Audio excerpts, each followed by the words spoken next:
말씀 보도록 하겠습니다. 말씀은 누가복음 10장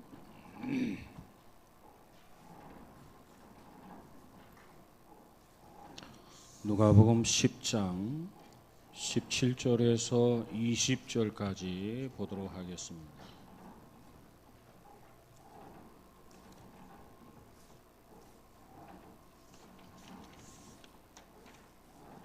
(10장) 17절에서 20절까지 17절, 18절, 19절, 20절까지 우리 함께 같이 보도록 하겠습니다. 찾으셨으면 우리 같이 봅니다. 17절 시작. 70인이 기뻐하며 돌아와 이르되 주여 주의 이름이면 귀신들도 우리에게 항복하더이다. 예수께서 이르시되 사탄이 하늘로부터 번개같이 떨어지는 것을 내가 보았노라. 내가 너희에게 뱀과 전갈을 밟으며 원수의 모든 능력을 제어할 권능을 주었으니 너희를 해칠 자가 결코 없으리라. 그러나 귀신들이 너희에게 항복하는 것으로 기뻐하지 말고 너희 이름이 하늘에 기록된 것으로 기뻐하라 하시니라. 아멘. 자, 오늘은 우리 하늘에 있는 생명책에 우리의 이름을 기록하기라.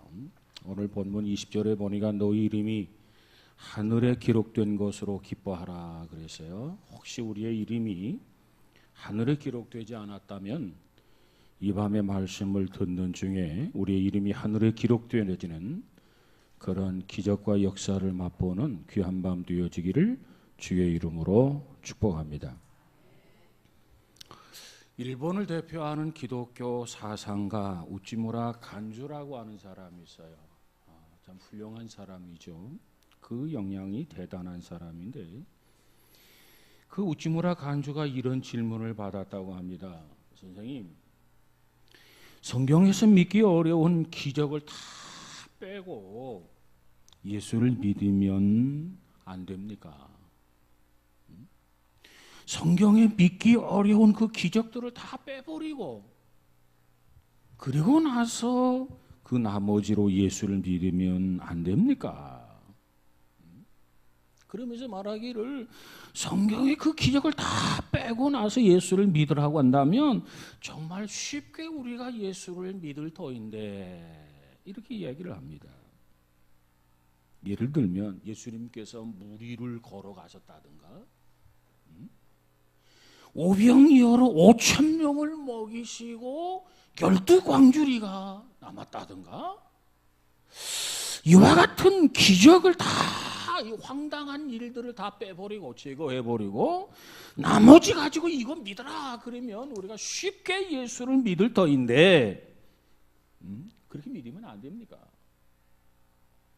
그 질문을 받고 우찌무라 간조가 대답을 하게 되는데 그 대답이 너무나도 유명한 대답입니다. 뭐라고 대답하냐면 그러면 성경에서 기적을 다 빼면 꼭 두 가지만 남습니다. 이렇게 얘기해요.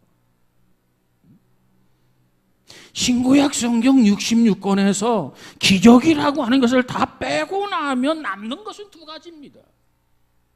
그 두 가지가 뭔 줄 아십니까?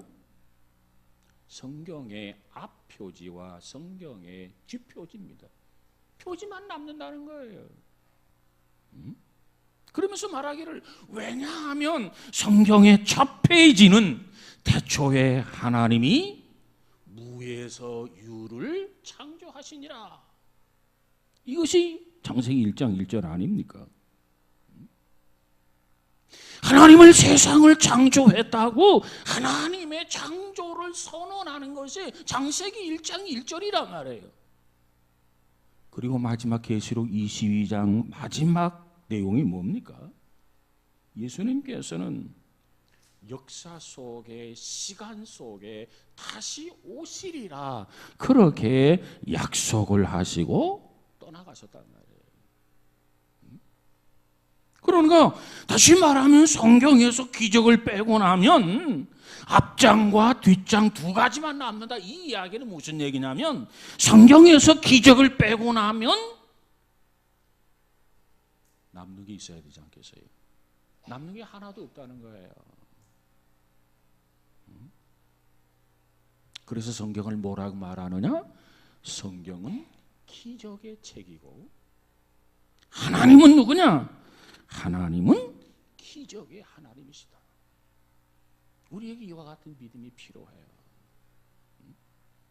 우리가 하나님의 말씀을 사모하고 갈급해야 하는 거, 이 성경이 세상의 문학적인 책이나 그런 종류의 책이 아니다. 이 책을 믿고 이 책대로 살면 우리의 삶의 현장에 기적이 동반된다라고 하는 기적의 책이다. 그리고 이 말씀을 주신 하나님은 그냥 여타 하나님이 아니라 기적의 하나님이다. 이걸 믿고 신뢰하게 하면서 이 말씀을 받아들인다고 한다면 우리 안에도 하나님의 살아계심의 역사가 날마다 때마다 일어나게 될 줄로 믿습니다.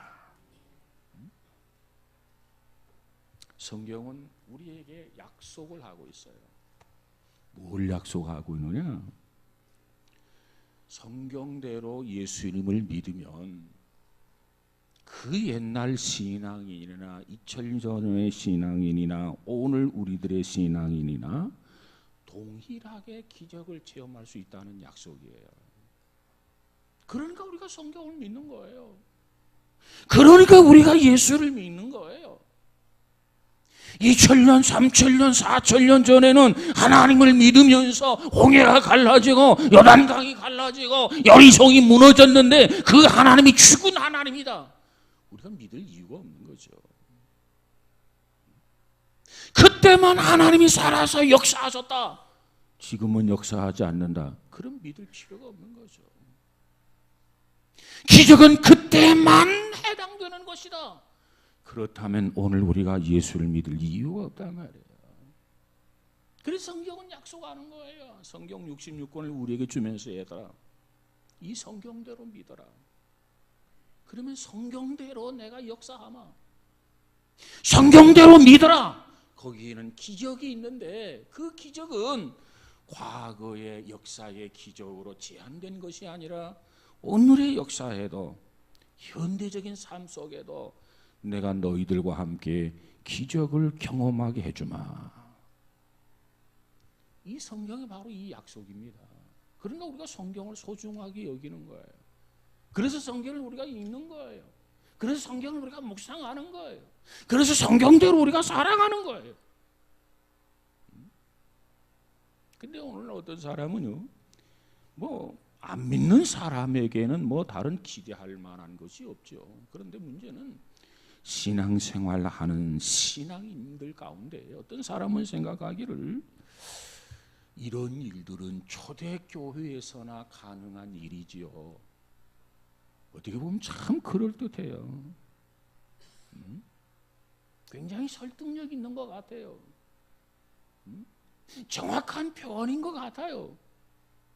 아니, 이와 같은 역사, 이와 같은 기적들이 초대교회에서나 가능한 일이라면 오늘 우리가 이 말씀을 읽을 이유가 뭐가 있어요?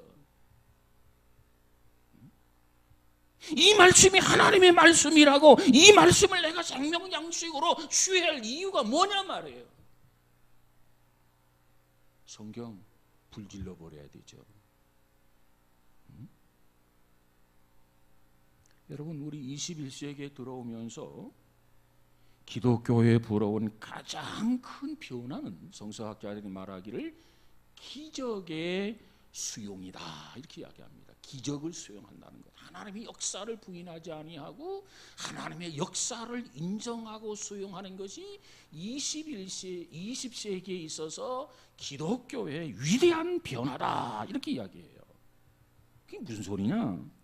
자, 20세기 오기 전에 16세기부터 시작해서 17세기, 18세기, 19세기 초여배까지 계몽주의라고 하는 것에 영향을 받아서요. 약 한 3세기에 걸쳐서 이 계몽주의의 영향을 받아가지고 인류는 생각하기를 자기의 이성으로 납득되지 않는 모든 거 인정하지 않았어요. 그러니까 다른 말로 말하면 초자연적인 기적을 불신했단 말이에요. 기적이라고 하는 것을 인정하지 않았어. 기적이라고 하는 것을 받아들이지 않았어. 그 계몽주의 영향을 받아가지고 우리 그리스도인들조차도 어떤 기적 이야기하면 그건 구약에나 있었던 이야기지. 기적 이야기하면 그거 초대교회에서나 가능한 일이지. 그러면서 기적, 오늘날의 기적은 존재하지 않는다. 그렇게 믿고 그렇게 가르쳐 온 것이 19세기까지의 역사입니다. 그런데 20세기에서는 기적을 부인하고 기적을 인정하지 않았는데 우리 기독교에 불어온 가장 큰 변화가 뭐냐? 아니다. 기적은 존재한다. 기적은 역사한다. 하나님의 역사는 끊임없이 계속된다. 이것이 들어왔고 이것으로 인해 기독교가 큰 변화를 일으켰다는 거예요.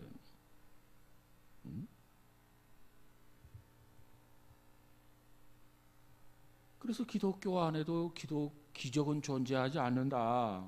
이렇게 믿고 이렇게 가르쳐 온 것이 16세기, 17세기, 18세기, 19세기 초였다는 겁니다. 그러니까 그때는 성도들의 은사도 부정을 했어요. 은사도. 기적을 경험하는 거 그거 부정해서 그건 옛날이나 있었던 이야기지. 그건 불가능한 거야. 그렇게 신앙생활 해왔단 말이에요. 그것을 뭐라고 하느냐, 신학자들이 말하기를 은사중지주의라. 계몽주의 영향을 받아가지고 이제는 은사도 없다, 기적도 없다. 그래서 그 시기를 뭐라고 하냐면 은사중지주의 시대였다, 이렇게 이야기를 합니다. 그런데 이 계몽 시대 이후에 세계대전이 두 번이나 일어나죠. 1차 세계대전과 2차 세계대전을 겪으면서 그렇게 믿고 있던 인간의 이성, 그렇게 믿고 있던 인간으로 일어났던 과학, 이런 것들이 1차 대전과 2차 대전을 통해서 초토화되는 것을 눈으로 목격을 한단 말이에요. 그러면서 이것이 이성의 한계구나, 이것이 과학의 한계구나, 그것을 인지하면서 다시금 기적을 갈망하기 시작했다. 그래서 20세기에 기적을 다시, 성경 안의 기적을 끌어들여서 수용하는 시기가 20세기였다는 겁니다. 그렇습니다. 성경은 약속이에요, 약속. 너희들도 이렇게 살아라. 그리하면 틀림없이 내가 함께하고 내가 동행하고 내가 너를 지켜주고 너희가 위기를 당할 때 내가 손을 내밀어서 너를 건져준다고 하는 그런 약속이 성경이 성경. 우린 기적을 믿어야 돼요. 기적을 믿지 않는다면 신앙생활할 이유가 없어요. 하나님의 역사를 부인한다면 우리가 교회 와서 예배드릴 이유가 없단 말이에요. 뭐로 예배드려? 편안하게 살지.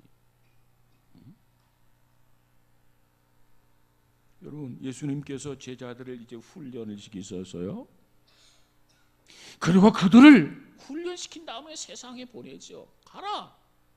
가서 세상을 변화시키라는 겁니다. 가서 너희가 배운 바를, 너희가 들은 바를, 너희가 깨달은 바를 가서 행하라는 거예요. 그래서 세상을 변화시키라는 거예요. 그래서 사역을 감당하라는 거예요.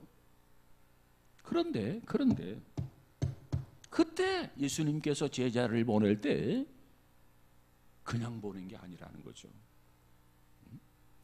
제자들이 나아가서 복음을 전하기 위해서는, 제자들이 나아가서 세상을 변화시키려고 한다면, 세상을 구원하려고 한다면 무엇보다도 저희들이 가지고 있는 지식보다도, 그동안에 배웠던 지식보다도, 저들에게 무엇보다도 기적이 필요함을 예수님이 절실하게 알고 있었다는 겁니다. 내가 기적으로 저들과 함께하지 아니하면 저들은 세상에 나가서 아무것도 할 수 없다. 내가 저들과 함께해야 되고, 저들에게 기적을 제공할 때 저들이 훈련받은 대로 세상을 변화시킬 수 있는 사역자가 될 수 있다. 예수님께서 그것을 알고 계셨어요. 그래서 예수님은 제자들을 세상으로 보내게 될 때, 전도의 현장으로 투입하게 될 때 예수님께서 크게 약속을 하나 합니다. 그 약속이 뭐예요? 너희들이 가서 기적을 행할 수 있다는 이야기예요. 이게 약속이에요. 두려워하지 말아라. 염려하지 말아라. 너희들이 가서 세상을 변화시키고 내가 너에게 당부하고 훈련시킨 이 말씀을 가지고, 이 메시지를 가지고, 이 복음을 가지고 사역을 감당해야 되는데 너희들이 힘만 가지고 안 돼. 너희들의 지식만 가지고 안 돼. 너희들은 기적이 있어야 돼. 기적이 함께 해야 돼. 그러니까 그 기적을 약속해 주셨단 말이에요. 자, 그렇다면 여러분, 오늘 우리가 전도를 함에 있어서 전도의 현장에 과연 기적이 가능할까요? 전도의 현장에 기적이 가능할까요? 또 가능하다면 어느 정도의 기적이 가능할까요?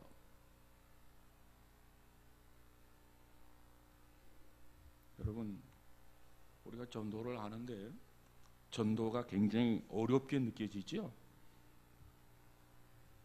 전도가 어렵게 느껴지는 이유가 뭡니까? 두려움 때문이 아닙니까? 그러나 우리가 이것을 기억해야 돼요. 주님은 결코 우리가 행할 수 없는 것을 명령하지 않으신다. 내가 불가능한 것을 하나님께서 하라고 말씀하지 않는다. 우리가 능히 할 수 있는 거, 우리가 능히 감당할 만한 거, 우리가 능히 성취할 수 있는 거, 주님은 그것을 우리에게 요구하고 계신다고 하는 거예요.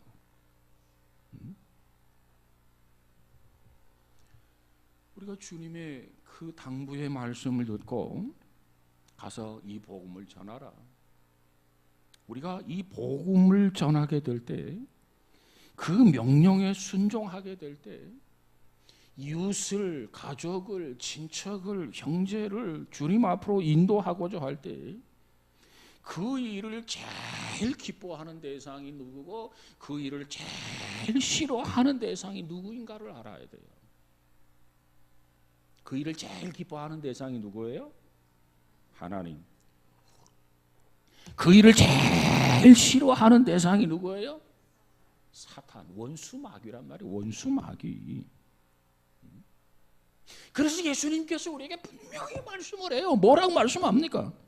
누가복음 10장 19절에 가서 보니까 내가 너희에게 뱀과 전갈을 밟으며 원수의 모든 능력을 제어할 권능을 주었으니 너희를 해칠 자가 결코 없으리라. 왜 우리가 전도를 못하느냐? 두려움 때문에 못한다니까.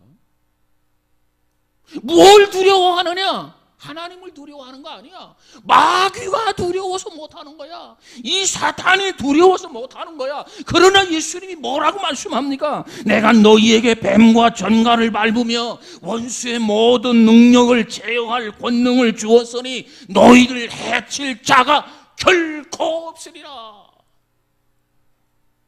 주님이 우리에게 이 복음을 전하라고 하면서 우리에게 어떤 권능을 줬어요? 원수의 모든 능력을 제어할 권능을 주었으니, 우리 이 권능을 이미 받았어요.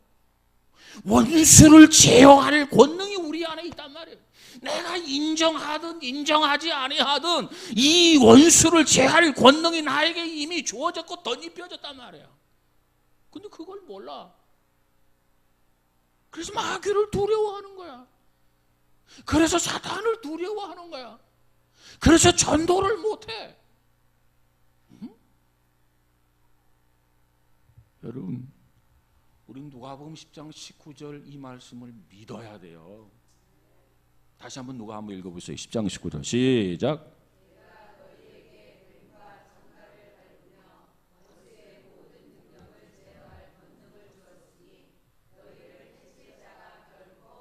아멘. 문제는 이 말씀을 믿느냐 안 믿느냐 이게 문제라. 안 믿으니까 전도를 안 하는 거야. 순종하지 않는 거야. 이 말씀을 믿는다면 어떻게 우리가 전도를 할 수 있겠습니까? 네?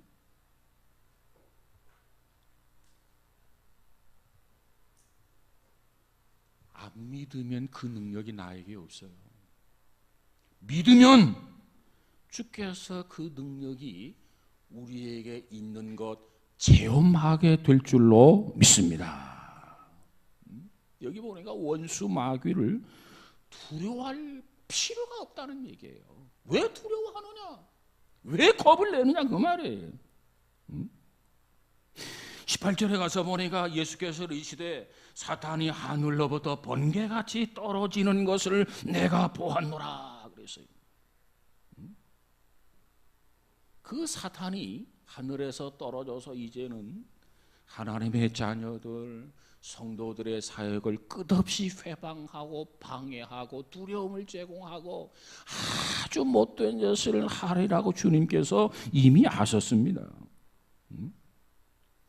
그렇기 때문에 주님께서 그와 같은 원수, 그와 같은 마귀를 제압할 수 있는, 제어할 수 있는 권능을 이미 제자들에게, 이미 우리들에게 주셨단 말이에요. 믿으면 우리 삶 속에 능력이 나타납니다. 안 믿으면 안 나타나는 거예요. 이게 뭐냐? 내 믿음대로 된다는 거예요. 이 약속은 제자들에게만 주신 약속이냐? 아니에요. 2000년 전에만 유효한 약속이냐? 아닙니다.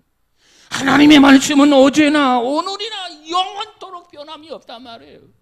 2000년 전에 주께서 제자들에게 주신 이 말씀이 유효하다고 한다면 오늘 이 시대도 이 말씀이 우리에게 동일하게 똑같은 효과, 동일하게 유효하단 말이에요.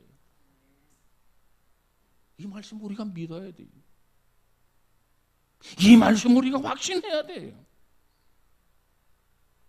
그리고 나가면 기적이 일어나게 될 줄로 믿습니다.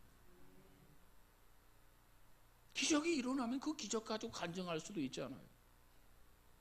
근데 우리는 안 믿어져. 나가서 전도를 못해. 왜? 안 믿으니까. 안 믿으니까 계속 두려움에 사로잡혀. 주님은 반드시 원수의 모든 능력을 제어할 수 있는, 제압할 수 있는 능력을 우리에게 이미 주었다고 말씀하고 있단 말이에요. 근데 이건 안 믿어져. 그러니까 자신이 없는 거야. 그러니까 담대하지 못하는 거야. 그러니까 전도를 못하는 거야. 우리 주님이 보실 때 얼마나 답답하겠습니까? 얼마나 안타깝겠습니까? 비즈니스 세계에서 리더십을 말하게 될 때 리더가 그와 함께하는 사람들에게 효율적인 팀워크를 이루는 데 있어서 중요한 요소 중에 하나를 뽑는데 그 요소가 뭐냐면 임파워먼트란 말, 임파워먼트. 그러면 임파워먼트란 말의 뜻이 뭐냐 하면 그 말 그대로 해석하면 힘을 부여하는 것을 임파워먼트라 이렇게 이야기합니다. 힘을 부여하는 것. 다른 말로 말하면 나의 어떤 권한을 이양하는 것, 이것이 임파워먼트라.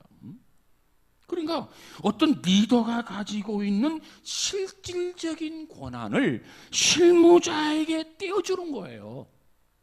그리고 너는 이 능력을 가지고 나서 너의 잠재력, 너의 창의력 최대한 발휘해서 실적을 올리라는 거예요.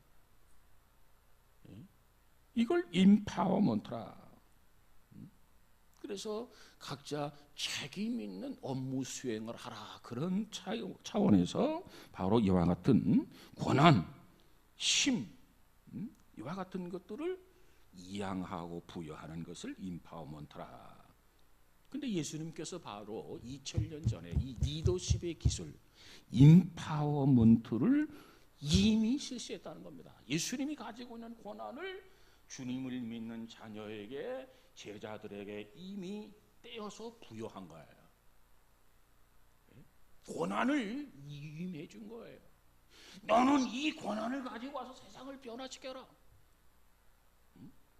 너는 이 권한을 가지고 세상에 나가서 사역을 감당해라. 그 권한이라는 게 뭐예요? 원수의 모든 제어할 수 있는 능력, 제압할 수 있는 능력을 내가 너희에게 다 주었다. 결코 너희를 대항할 자가 없다. 해칠 자가 결코 없으리란 말이에요.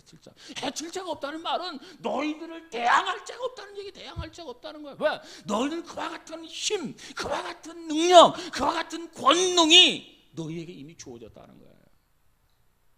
근데 이 권한을 왜 묻혀두냐는 거예요. 왜 이걸 활용하지 않느냐는 거예요. 왜 두려워서 나가서 복음을 전하지 못하느냐는 거예요. 왜 마귀 같은 존재를 두려워하느냐는 거예요. 너는 늘 제압할 수 있는 능력이 있는데 얼마나 답답하겠습니까? 주께서 보실 때.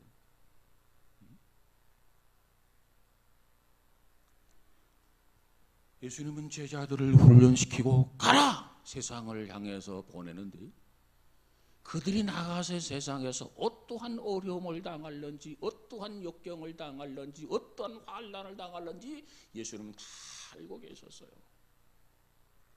알고 계시기 때문에 그 고난과 역경과 시련, 환난 그 모든 거 다 극복할 수 있도록 다 타개할 수 있는 능력을 제자들에게 훌륭하게 부여해주고 고난을 이양해주고 그리고 이제는 됐다, 이제 가라, 무엇인지 할 수 있다. 할 수 있거든이 무슨 말이냐, 믿는 자에게 능치 못함이 없느니라.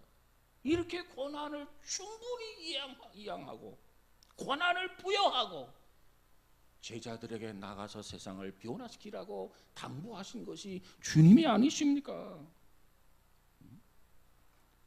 여러분, 여러분에게도 예수님이 제자들에게 권한을 부여하신 것처럼 여러분에게도 이미 전도할 수 있는 능력, 그 능력이 이미 주어졌음을 믿으시기 바랍니다. 나에게 이 권한이 이미 주어졌다. 능력이 이미 주어졌다. 그걸 믿어야 돼요. 그러니까 마귀 앞에 가서도 벌벌 떠는 게 아니라 주님이 분명히 나에게 약속하셨다. 원수를 제압하고 제어할 수 있는 능력을 나에게 주었다. 그 말씀을 생각하면서 믿습니다. 사탄아 물러가라. 그러면 어떻게 돼요? 사탄은 물러가게 된단 말이에요. 믿고 외치면, 믿고 명령하면 하나님이 역사해 주실 줄로 믿습니다. 우리에게 이 믿음이 필요해야 돼요. 이런 확신이 우리에게 필요해요. 그래서 제자들이 별로 예수님이 말씀하시는데 비중을 두지 않았어요. 그리고 가라고 하니까 이제 세상으로 나가죠. 그런데 가서 전도를 하다 보니까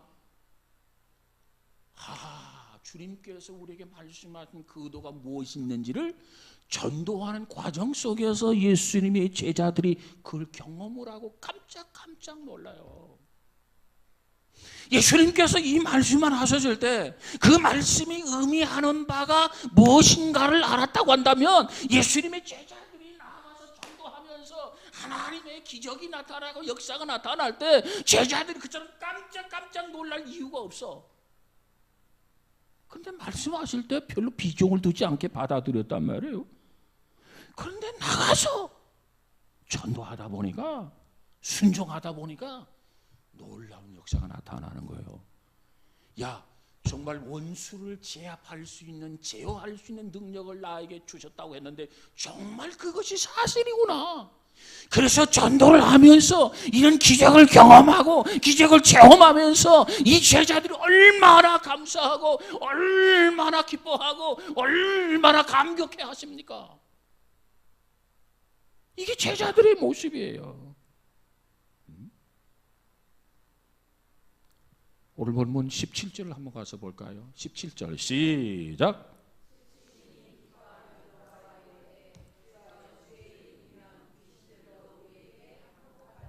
예수님께서 70명을 모아놓고 둘씩 짝을 지어가지고 가라. 자기가 가고 싶은 마을에 예수님께서 70문도로 짝을 지어가지고 보내게 됩니다. 그래서 그들이 예수님이 가라고 하니까 둘씩 이렇게 모르겠어요, 잡담을 하면서 갔는지 갔어요. 그리고 전도를 합니다. 그런데 가다 보니까 귀신 들린 사람을 만나서 그래서 자기도 모르게 예수의 이름으로 귀신들은 물러가라 외쳤어요. 명령했어요. 그랬더니 어떻게 됩니까? 귀신이 빠락을 하고 기겁을 하고 개복음을 풀면서 비명을 지르면서 환자에게서 귀신이 떠나가는 것이 보였단 말이에요. 응? 이것을 본 제자들이 너무너무 기뻐하는 거야. 너무너무 감격스러워하는 거야. 그래서 오늘 본문을 보니까 선생님 우리가 가지고요 선생님 말씀한 그대로 마을에 가다가 귀신 들린 자가 있어가지고 이 나사렛 예수의 이름으로 막영하노니 사탄아 물러가라 명령하더니 꼬리를 내리면서 그저 도망치던데요. 그러면서 막 신이 나가지고 어쩔 줄을 몰라 합니다. 그때 그 제자들을 보고 예수님이 뭐라고 말씀합니까? 20절을 볼까요? 시작.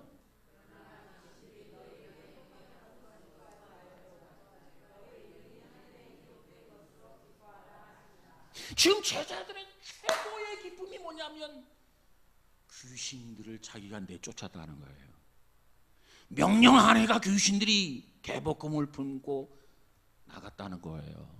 어쩔 줄을 몰라서 기쁨을 가지고 마음이 들떠가지고 막 주님 앞에 그런 내용을 기뻐서 보고를 합니다. 어쩌면 침을 튀기면서 보고했을 것 같아요. 그런데 그처럼 기뻐하는 제자들에게 예수님께서 뭐라고 말합니까? 너희에게 귀신들이 그저 항복하고 떠난 거 그저 기뻐할 일이 있죠. 그러나 그것으로 기뻐하지 말고 더 기뻐할 일이 있다는 거예요. 더 기뻐할 일이 뭐냐? 너의 이름이 하늘에 기록된 것으로 기뻐해라.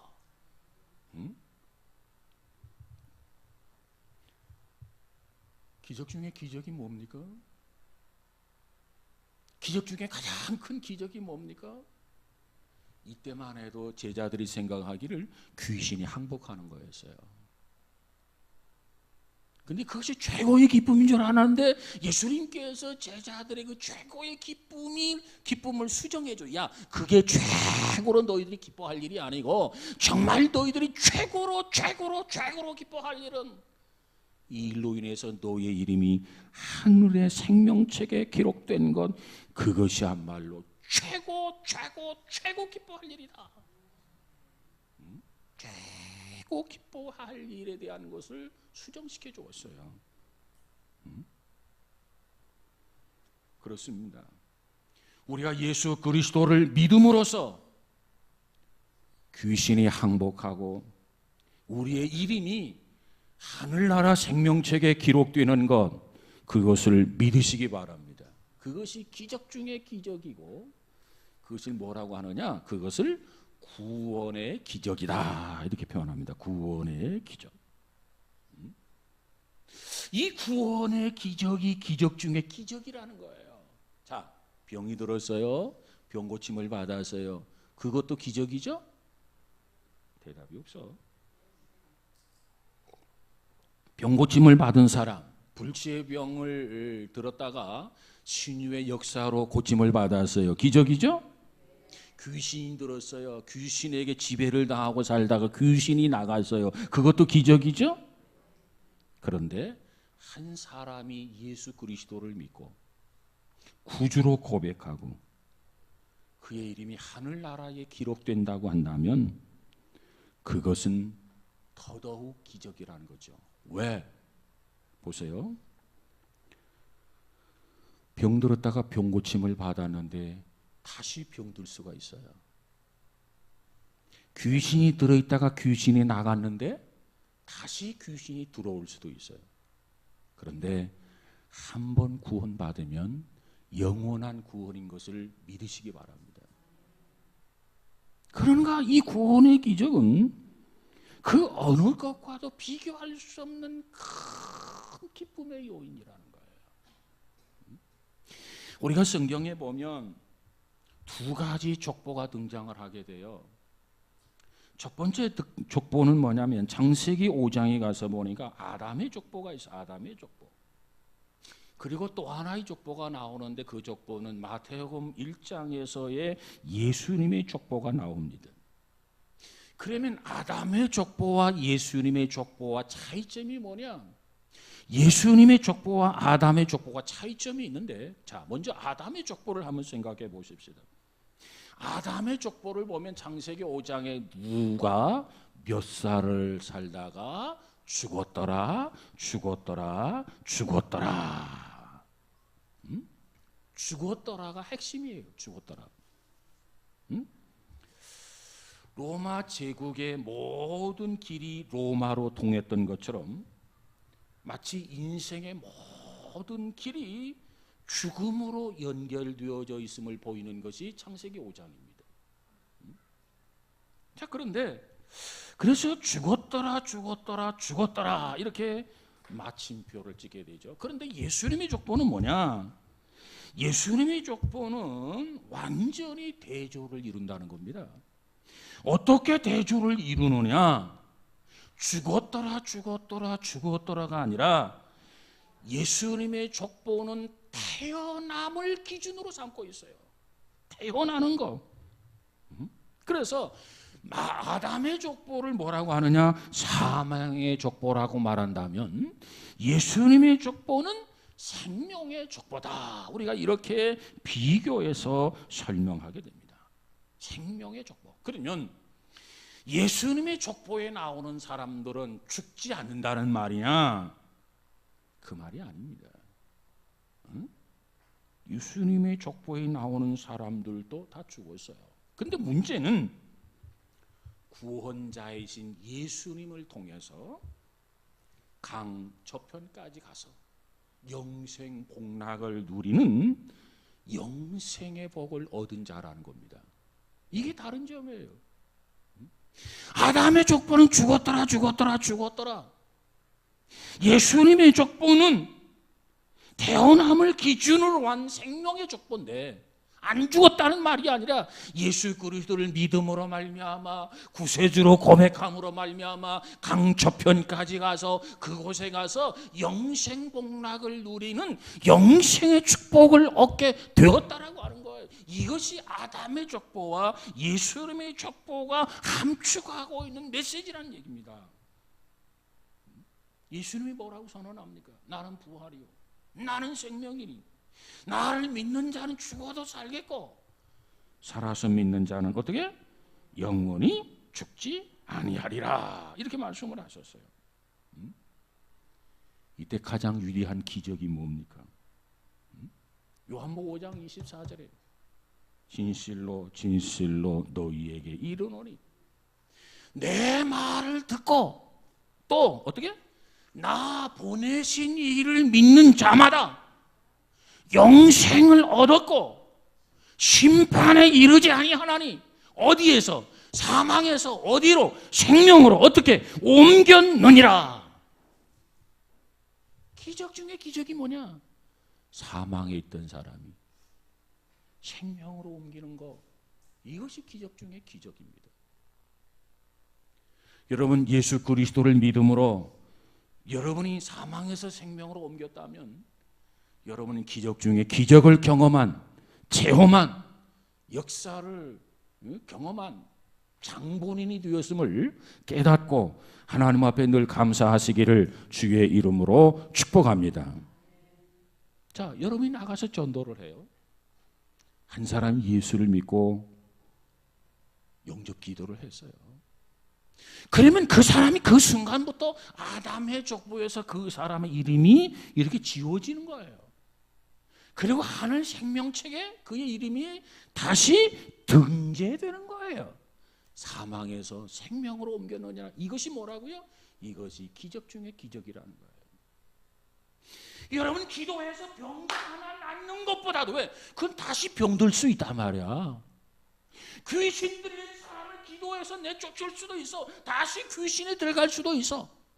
그런데 여러분이 전도해서 그 사람으로 하여금 예수를 믿게 하고 영접기도 하게 했다고 한다면 그 사람의 이름이 사망의 책에 지워지고 생명책에 등재가 된단 말이에요. 이건 뭐냐? 귀신을 쫓아낸 것보다도 병자를 치료한 것보다도 더 큰 기적이고 하나님의 역사라는 거예요. 근데 우리는 어때요? 이 전도를 별로 달갑게 여기지 않는 것 같아. 별로 비중을 두지 않는 것 같아. 별로 기적이라고 생각지도 않아. 그것이야말로 최고의 기적인데, 나로 말미암아 내 가정이, 내 친척이, 내 이웃이, 나의 친구가 지옥을 가야 되는데 예수 그리스도를 통해서 정말 그가 그리스도를 영접함으로 사망의 책에 이름이 지워지고 생명책에 등재되었다고 한다면 그것이야말로 그 어떤 것보다도 소중하고 비할 데 없는 기쁨이요 감격스러운 일이라는 거예요. 우리는 짜장면 하나 사줘도 아유 고맙습니다, 아유 잘 먹었습니다, 아유 맛있게 먹었어요, 이렇게 이야기하는데 그 사람의 영혼을, 지옥 가야 할 영혼을, 사망의 책에 등재되어 있는 사람을 지우고 생명책에 이름을 옮겨주었다. 사망에서 생명으로 옮겼느니라. 평생을 통해서 아마 천국에 가서 만나서도 고맙다고 할 거예요. 당신이 나에게 전도하지 않았더라면, 예수님을 나에게 알려주지 않았더라면 내가 이곳에 오지 못했을 터인데 너무너무 고맙소이다, 너무너무 감사합니다. 이게 기적 중에 기적이란 말이에요. 여러분, 이 기적을 맛보고 싶지 않습니까? 이 기적을 경험하고 싶지 않습니까?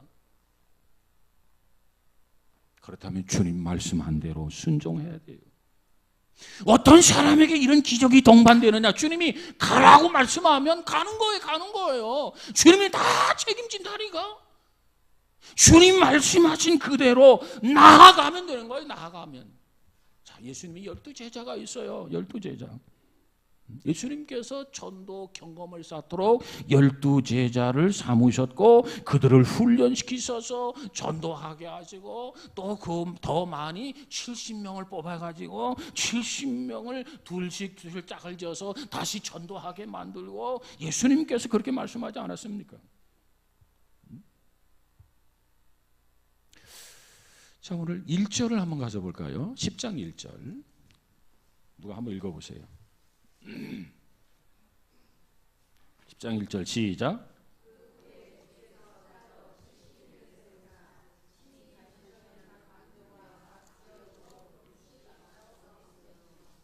예수님이 가고자 하는 마을이 있었고 동네가 있었는데 예수님이 다니게 되면 여러분 일주일 걸릴 거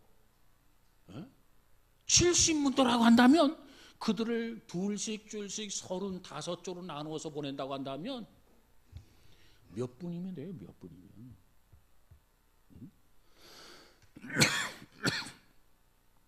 그렇게 시간이 많이 안 걸려요. 그래서 예수님께서 제자들에게 이처럼 따로따로 70명을 세우고 짝을 지어서 가시려는 동네와 각 지역으로 둘씩 먼저 보냈더라. 그 다음 3절로 가서 볼까요? 3절 시작.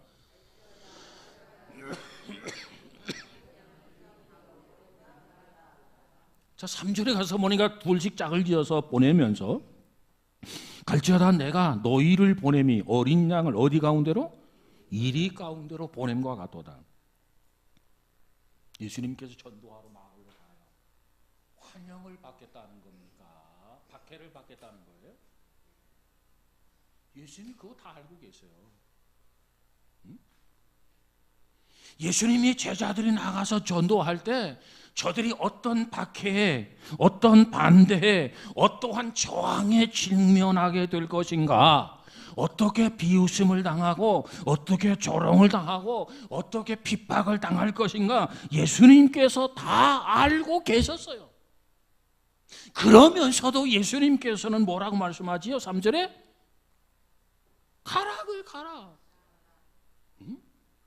어떠한 어떠한 어려움에 부딪힐 것인가를 알고 있던 예수님께서 야야야 그럼 가지마 그런 게 아니라 그럼에도 불구하고 예수님께서 말씀하기를 뭐라고 말씀하고 있다고요? 가라는 거예요. 가라는 거. 가야 한다는 거예요. 고난이 있어도 가야 하고 조롱이 있어서 가야 하고 핍박이 있어도 가야 하고 비웃어도 가라 하고 어떤 어려움이 있어도 가야 한다. 전도는 어디서부터 시작하는 거냐? 가는 것부터 시작하는 것이 전도예요. 가서 하는 것만 전도하는 게 아니라 이 말씀을 쫓아서 발을 내딛는 순간 가는 곳에서부터 전도가 시작이 돼요. 이게 전도입니다. 그런데 문제는요, 이와 같이 주님이 말씀하셨을 때 그 말씀을 믿고 발을 띄어서 첫걸음을 내디디게 되는데 그때부터 전도가 시작이 되는데 중요한 것은요, 그 말씀을 믿고 그 말씀을 확신하고 주님이 말씀한 대로 첫 발을 내디딜 때마다 하나님이 역사한다는 거예요. 하나님이 책임진다는 거예요. 그래서 전도는 가라는 명령에 따라서 순종이 곧 전도의 시작이다. 그래서 보세요. 예수님의 제자들이 가게 되는데 순종할 때 기적이 나타나요. 순종할 때 표적이 나타나요. 순종하지 아니하면 아무것도 안 나타나요. 여러분 때로는 성경을 이렇게 읽으면서 야, 성경에는 이 많은 기적들이 있는데 왜 나에게는 있는 기적들이 하나도 없지? 나에게도 이 많은 기적 중에 한 가지만이라도 기적이 참 좋을 텐데. 그 이유가 있어요. 그 이유가 뭐일 것 같아요? 말하기도 부끄러워서 말도 못하는 이제는 순종하지 않아서 그래요. 주님 말씀하신 대로 순종하면 주님이 책임진단 말이에요. 이게 예수님의 12제자와 70문도의 행적을 통해서 우리가 발견할 수 있는 거 아니겠습니까? 초대교회 성도들은, 사도들은 이 말씀대로 순종하니까 기적이 나타나고 하나님의 역사가 나타나는데 오늘 이 현대인들, 지혜로운 성도들은 순종 안 해. 그러니까 아무것도 나타나지 않는 거야. 기적이 나타날 이유가 없는지요. 하나님이 기적이 나타날 이유가 없는 거야. 왜 순종 안 하는데 왜 기적이 나타나? 왜 기적으로 함께할 이유가 뭐가 있어요?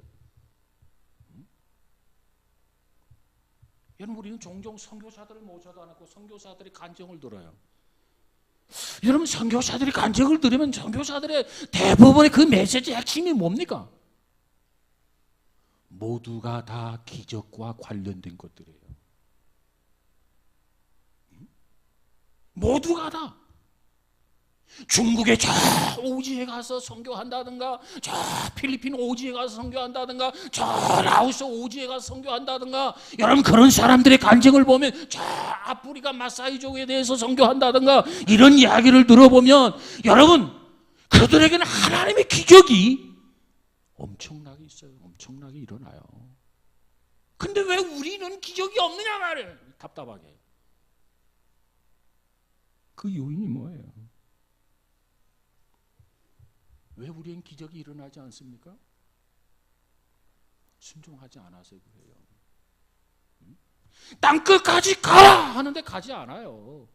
여기 가죠, 사울이. 주님의 명령을 쫓아서 지상 명령에 순종하면서 살아야 되는데 순종을 안 하는 거야. 그러니까 아무 일도 나타나지 않아. 그런데 아무 일도 나타나지 않은 것이 평안한 거라고요? 아니에요. 주님의 역사가 나타나야 그게 진정한 평안이야. 아무 일도 나타나지 않는 것은 통곡할 일이라고요.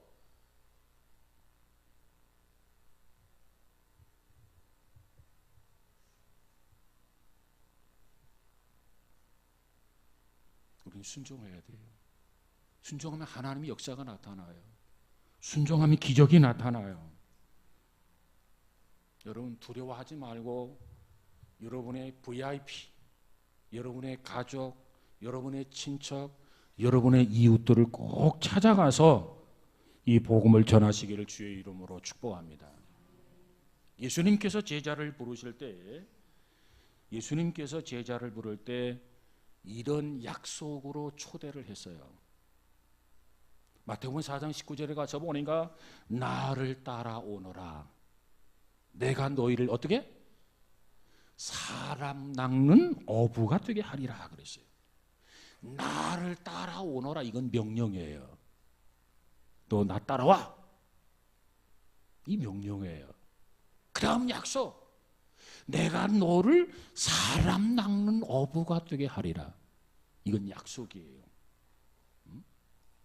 그래서 예수님께서 제자들을 부르실 때 이렇게 두 가지를 전제로 해서 명령을 하셨고 약속을 하셨어요. 나를 따라오너라, 또 내가 사람을 낚는 어부가 되게 해주겠다, 이 약속이에요. 정말 저와 여러분이 주님을 진실하게 따르기를 원한다면, 저와 여러분이 정말 제자답게 성도답게 삶을 살기 원한다면 이 전도의 명령을 결코 피할 수가 없어. 전도하지 않고 제자 될 수 없고, 전도하지 아니하고 성도 될 수 없고, 전도하지 아니하고 구원받은 자 될 수 없고, 전도하지 아니한 자 천국에 소망을 가질 수 없어요. 그런데 우리는 어때요? 전도 특별한 사람에게만 주어진 은사요 사명으로 알고 있단 말이에요. 그렇지 않아요. 우리 모두는 잃어버린 영혼을 낚는 어부의 삶을 살아야 돼요. 어부의 삶. 이것이 우리 그리스도인들에게 주어진 책임이라는 겁니다. 책임. 이 책임이라고 하는 말을 영어에 보니까 responsibility라는 말인데, 두 가지 말이 합성어예요. 두 가지 말이 합성. 하나는 response라고 하는 그 반응이라는 뜻과 능력이라고 하는 ability라고 하는 말, 이 두 가지가 합해서 바로 책임이라는 영어 단어가 생겼는데, 이 책임이라고 하는 말은 하나님께 제대로 반응하는 사람. 하나님 내게 은혜를 주어서 나를 구원해 주고, 그럼 당연히 하나님 앞에 우리가 반응을 제대로 해야 되는데, 그 반응이 뭐냐? 책임이에요. 책임. 그 책임을 감당할 수 있도록 하나님께서 우리에게 능력을 덧입혀 주셨다는 거예요. 이미 주셨다는 거예요. 이미 우린 그 에너지가 있어요. 우리는 할 수 있어요. 안 해서 그렇지. 여러분, 더 이상 두려워하지 마십시오. 더 이상 미루지도 마십시오. 더 이상 주저하지도 마십시오. 더 이상 늦추지도 마십시오. 기도하며 나아가서 전도할 수 있는 우리 모두가 되어지기를 주의 이름으로 축복합니다. 가야 해요. 가야 만날 수 있죠. 만나서 이 복음을 전하면, 그 사람이 예수를 받아들이면 기적 중에 기적이에요. 그런 기적이 우리의 삶 속에 있어야 한단 말이에요. 최고의 기적이란 말이에요. 그것이. 우리는 다른 기적은 갈망하는데 이 기적은 별로 갈망하지 않아요. 오늘 우리는 이 누가복음의 10장의 말씀을 통해서 제자들이 그 일로 기뻐했지만 그것보다 더 기뻐할 일이 있다. 너희 이름이 하늘에 기록된 것으로 기뻐해라. 이 말씀을 기억하면서 주께서 원하시는 일이 무엇인가? 하나님께서 기뻐하신 일이 무엇인가? 다시 한번 생각하고, 우리의 이름이 생명책에 기록될 뿐만 아니라 우리의 이웃들의 이름을 생명책에 기록될 수 있도록 나가서 주님 말씀 앞에 순종하며 사는 우리 모두가 되어져서 오늘도 기적 속에 살고 내일도 기적 속에 사는 저와 여러분 우리 모두가 다 되어지기를 주의 이름으로 축복합니다. 그런데 그 기적은 순종하는 사람에게 나타난다는 거예요. 순종해라.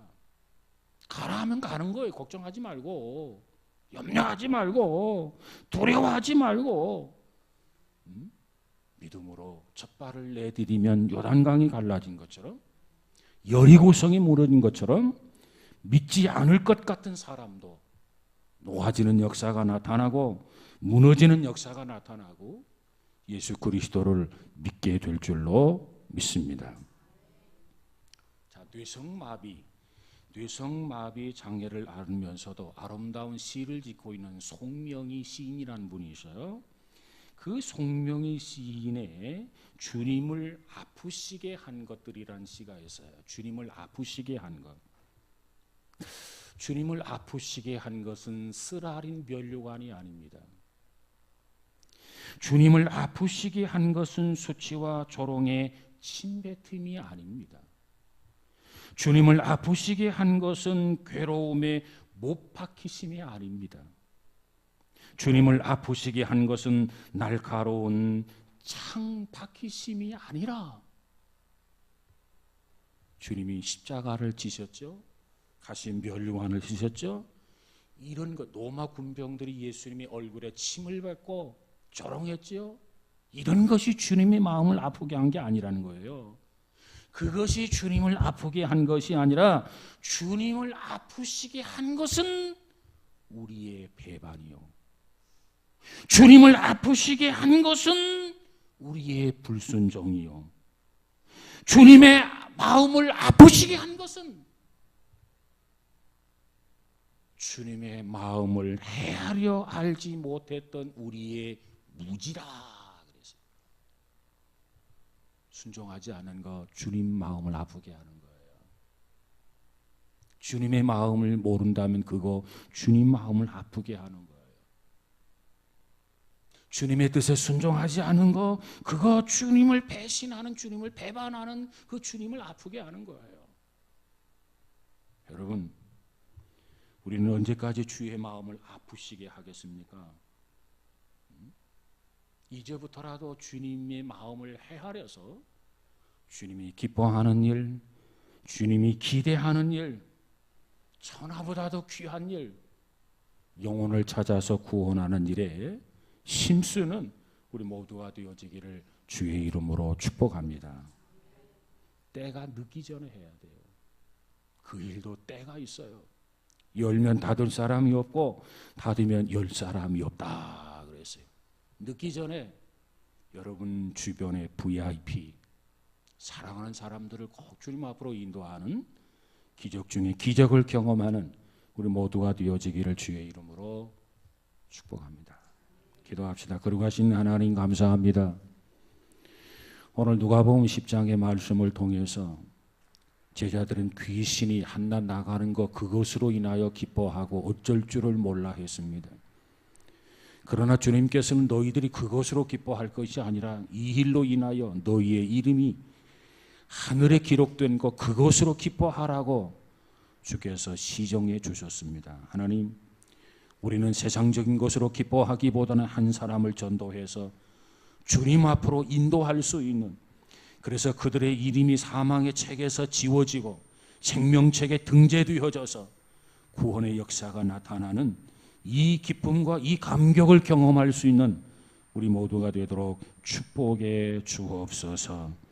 우리 이웃들에게 무관심했다면 하나님, 이제라도 그들에게 때가 늦기 전에 관심을 갖게 하시고 꼭 구원받도록 인도할 수 있는 훌륭한 제자요, 훌륭한 자녀요, 믿음의 성도가 되어지게 하옵소서.